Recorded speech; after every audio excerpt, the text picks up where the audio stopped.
주님의 은혜와 평안을 전합니다. 다 같이 신앙 고백하심으로 목요일 새벽 예배 하나님께 드리겠습니다. 나는 전능하신 아버지 하나님, 천지의 창조주를 믿습니다. 나는 그의 유일하신 아들, 우리 주 예수 그리스도를 믿습니다. 그는 성령으로 잉태되어 동정녀 마리아에게서 나시고 본디오 빌라도에게 고난을 받아 십자가에 못 박혀 죽으시고 장사된 지 사흘 만에 죽은 자 가운데서 다시 살아나셨으며 하늘에 오르시어 전능하신 아버지 하나님 우편에 앉아 계시다가 거기로부터 살아있는 자와 죽은 자를 심판하러 오십니다. 나는 성령을 믿으며 거룩한 공교회와 성도의 교제와 죄를 용서받는 것과 몸의 부활과 영생을 믿습니다. 아멘. 참 좋으신 하나님 감사합니다. 오늘도 우리를 주님의 말씀 앞으로 불러주시고 귀한 말씀 듣게 하신 것 감사드립니다.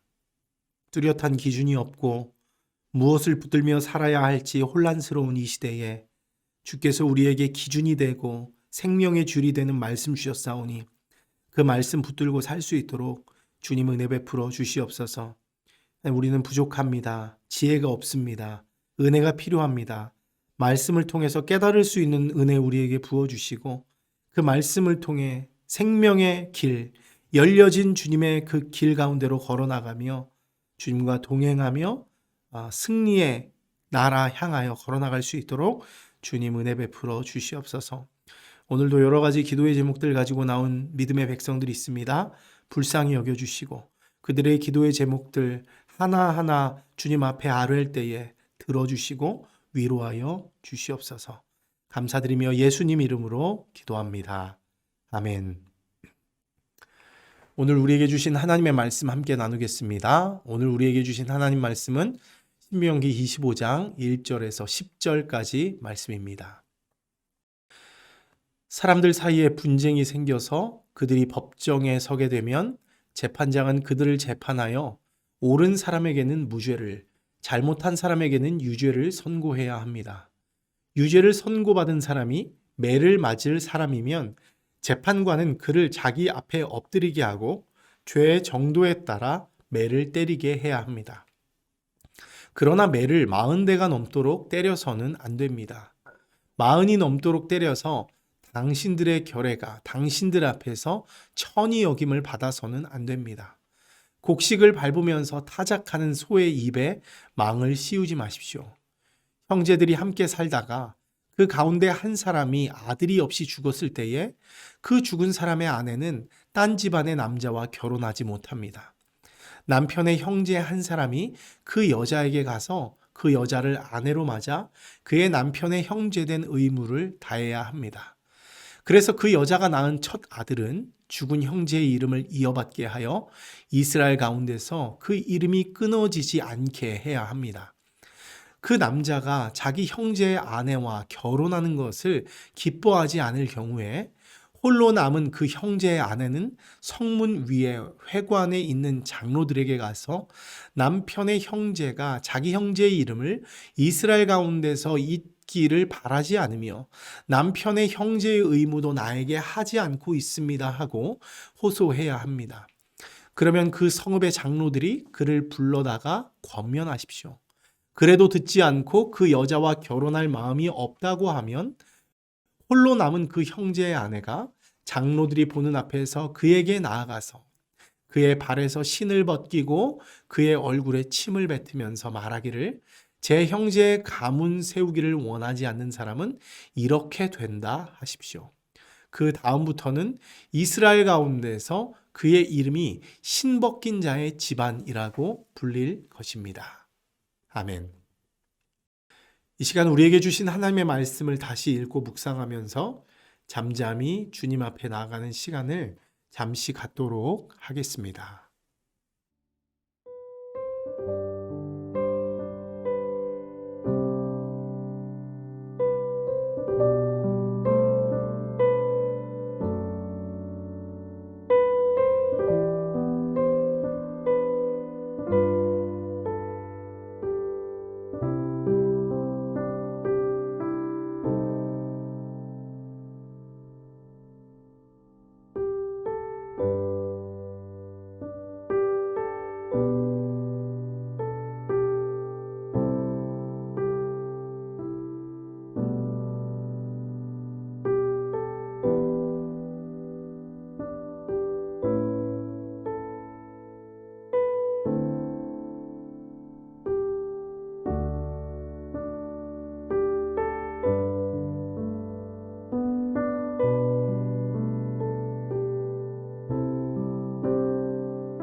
할렐루야. 예배 가운데 나오신 여러분 모두를 환영하고 축복합니다.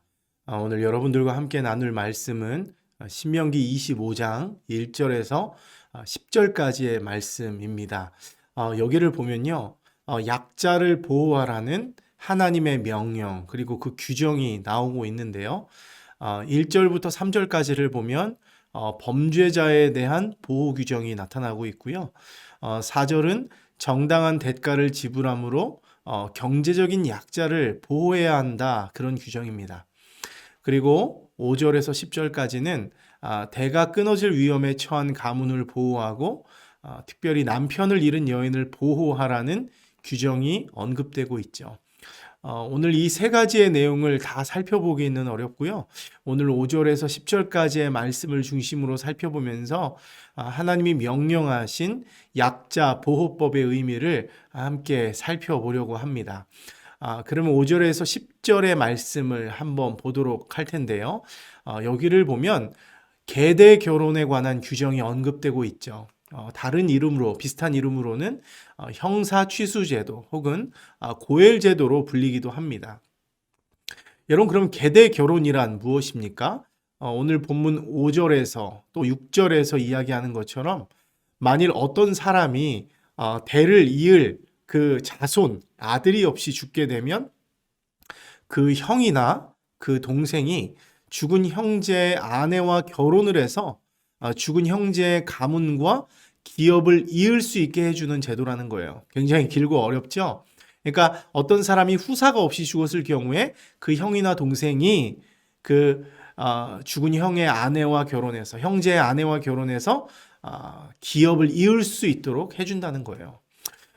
지금 우리가 살아가는 시대의 어떤 문화적 상황과 비교해 보면 상당히 민망하고 이상해 보이는 그런 제도라고 할 수 있죠. 하지만 이것은 당시의 시대적 상황을 조금 생각해 보면 충분히 이해가 될 만한 제도입니다. 어쩌면 꼭 필요한 제도라고 할 수 있죠. 여러분, 고대 사회를 살아가던 사람들은요, 수명이 길지 않을 뿐만 아니라 갑자기 세상을 떠나는 일이 많았습니다. 그렇게 되면 한 가문의 대가 갑자기 끊어지게 되는 거예요. 여러분, 이스라엘 사회에서 대가 끊어진다, 이것은 매우 불행하고 수치스러운 일로 여겨졌습니다. 그 이유가 무엇입니까? 그들은 조상 아브라함의 혈통으로서 하나님의 택함받은 그런 선민이라는 자부심이 있었기 때문이에요. 즉, 대를 이어 자손을 얻는 것을 하나님의 큰 축복으로 여겼다고 하는 것이죠. 근데 갑자기 그런 대가 끊어졌다고 하는 것은 뭘 말하죠? 아브라함과 이삭과 야곱으로부터 내려오던 하나님의 축복이 단절되었다, 이것을 말하고 있는 거예요. 하나님의 공동체로부터 영원히 끊어질 위기에 놓이게 된 것이죠. 여러분, 더군다나 남편을 잃은 여인의 상황은요, 더 심각하죠. 자손이 없는 상황에서 남편까지 잃어버린 여자는 이제 어떤 보호막도 없습니다.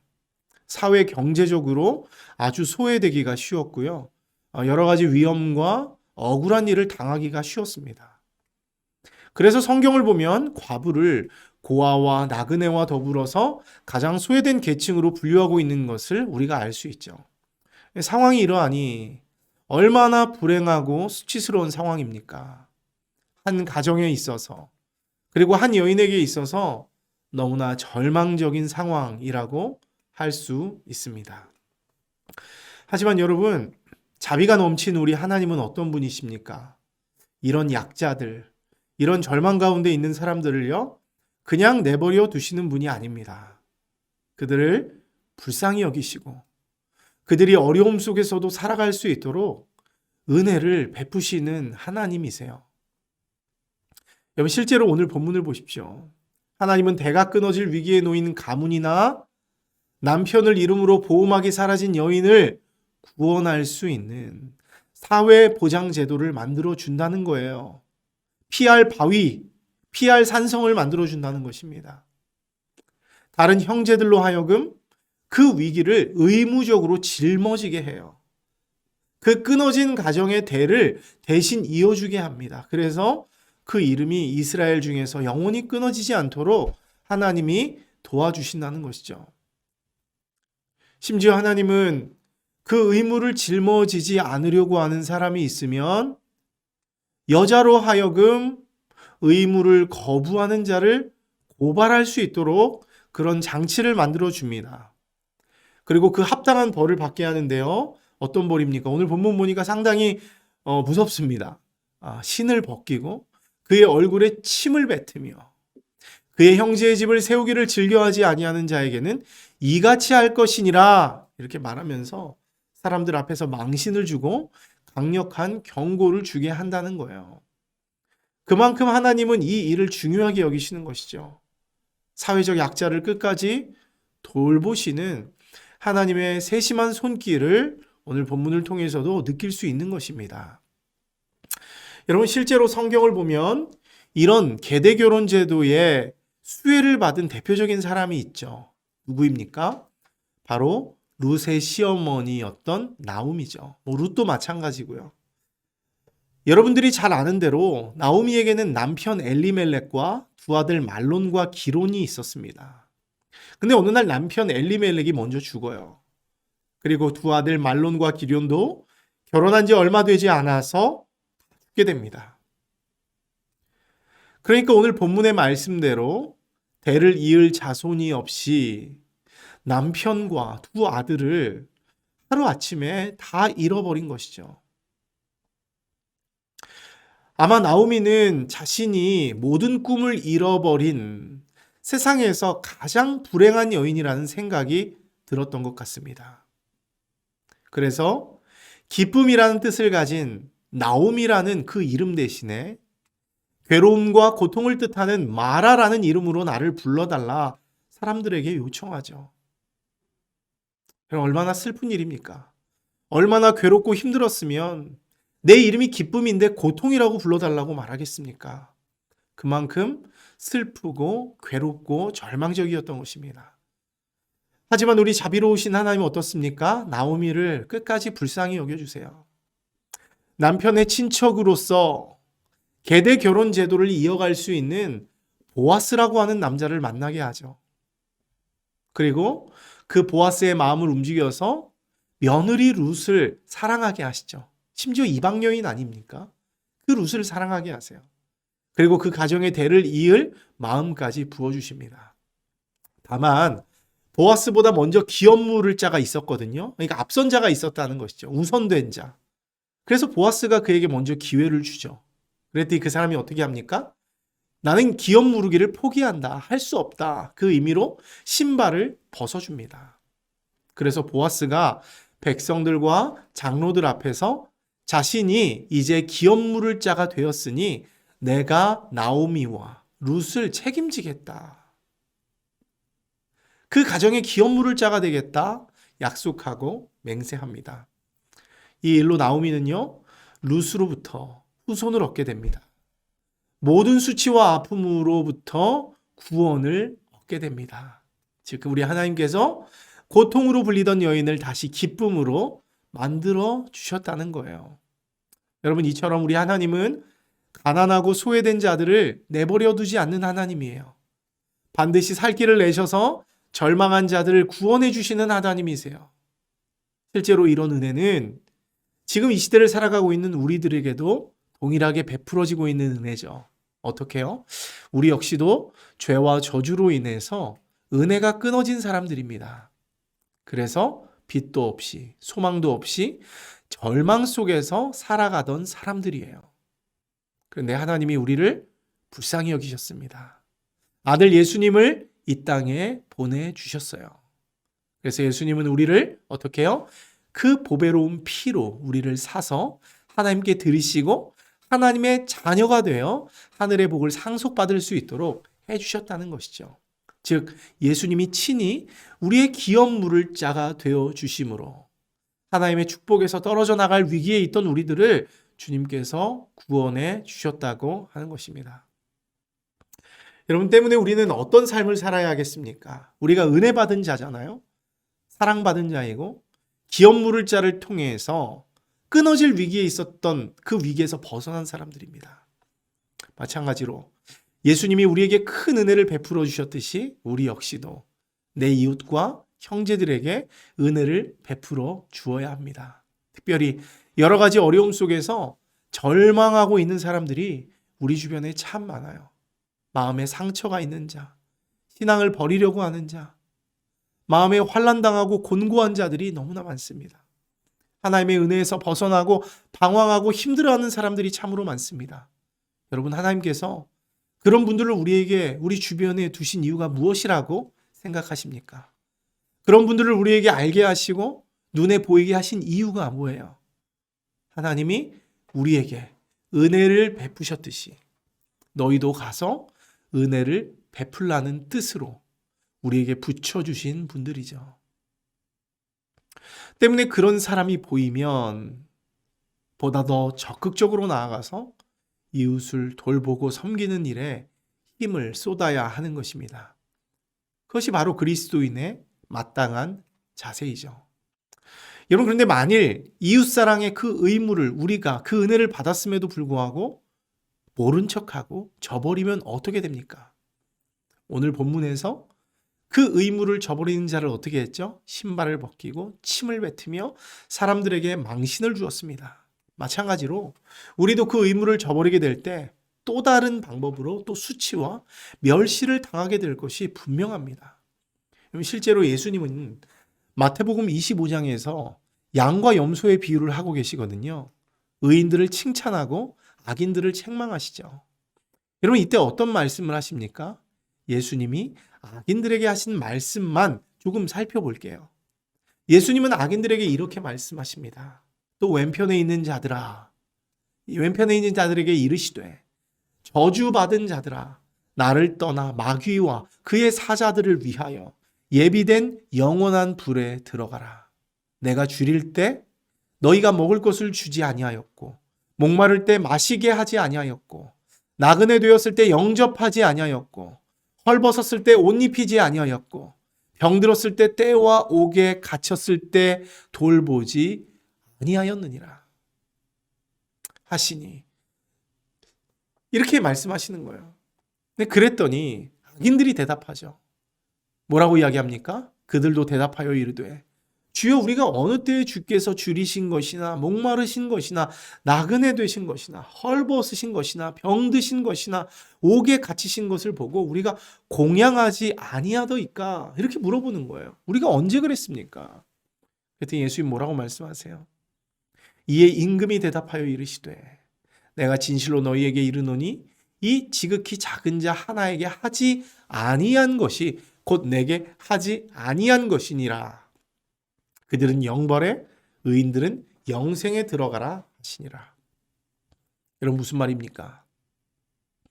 하나님의 말씀에 따라서 이웃에게 사랑을 성실히 실천하는 사람은요, 하나님께 칭찬을 받고 영생을 선물로 받는다는 거예요. 근데 그 이웃에게 사랑 실천하기를 거절하는 자는 어떻게 해요? 그에 합당한 벌을 받게 된다. 뭐 정확히 알 수는 없습니다. 어쨌건 하나님께서 아주 미워하시고 싫어하는 일이라는 것이죠. 사랑하는 여러분, 오늘 말씀을 마무리합니다. 우리 하나님은 우리가 받은 대로 베푸는 삶을 살기 원하세요. 얼마 전에도 말씀드린 대로 우리 예수님의 통치 방식, 왕이신 우리 하나님의 통치 방식은 어떻습니까? 사랑이에요. 때문에 우리는 사랑의 나라를 통치하시는 주님의 뜻에 따라서 사랑의 법을 따라 살아야 돼요. 사랑을 나누는 삶을 살아야 합니다. 그것이 주님이 원하는 뜻이라고 할 수 있는 것이죠. 사랑하는 여러분, 기도하기는 오늘도 여러분들이 있는 곳에서 이웃을 경히 여기지 않고 귀히 여기는 여러분들 되기를 바랍니다. 사랑의 왕이신 하나님 나라의 통치를 받는 백성들로서 사랑의 법을 실천하며 나누며 주님이 기뻐하시고 칭찬받을 만한 일들을 여러분이 있는 그 현장에서 하시기 바랍니다. 한번 눈을 들어 여러분들의 주변을 한번 살펴보십시오. 어떤 사람이 굶주리고 있습니까? 어떤 사람이 울고 있습니까? 어떤 사람이 절망하고 있습니까? 어떤 사람이 목말라 합니까? 그 사람들에게 나아가서 자그마한 사랑을 실천해 볼 수 있는 여러분 모두가 될 수 있기를 바랍니다. 함께 기도하겠습니다. 좋으신 하나님, 감사합니다. 오늘도 신명기 25장의 말씀을 통해서 우리에게 말씀해 주신 것 감사드립니다. 하나님, 우리가 이 땅을 살아가면서 하나님의 은혜로 살아감을 고백합니다. 약자들을 보호하시고 끝까지 그 돌보시는 하나님의 은혜 덕분에 대가 끊어지고 또 그 살 길이 막막한 자를 세우시고 새롭게 하시고 인도하신 그 하나님의 은혜, 우리가 오늘 그것을 배웠사오니 우리가 감사하며 우리 뒤에도 우리에게도 그런 놀라운 주님의 은혜가 부어지고 있다는 것을 생각하고 기억하면서 은혜로 살아갈 수 있는 우리들 될 수 있도록 주님 도와주시고 인도하여 주시옵소서. 하나님의 사랑을 받은 자로서, 하나님의 은혜를 받은 자로서 우리 역시도 우리 있는 곳에서 하나님의 사랑의 법을 실천하는 사람들 될 수 있도록 도와주시고, 오늘 하루 우리가 살아갈 때에도 내가 있는 삶의 현장에서 어렵고 힘든 자들에게 다가가서 예수 그리스도의 사랑과 그 복음의 은혜를 전하고 그들의 필요를 조금이나마 채워줄 수 있는 하나님의 사람으로 세워질 수 있도록 주님 은혜 베풀어 주시옵소서. 함께 하실 주님을 기대합니다. 감사드리며 예수님 이름으로 기도합니다. 아멘. 하늘에 계신 우리 아버지, 아버지의 이름을 거룩하게 하시며 아버지의 나라가 오게 하시며 아버지의 뜻이 하늘에서와 같이 땅에서도 이루어지게 하소서. 오늘 우리에게 일용할 양식을 주시고 우리가 우리에게 잘못한 사람을 용서하여 준 것 같이 우리 죄를 용서하여 주시고 우리를 시험에 빠지지 않게 하시고 악에서 구하소서. 나라와 권능과 영광이 영원히 아버지의 것입니다. 아멘.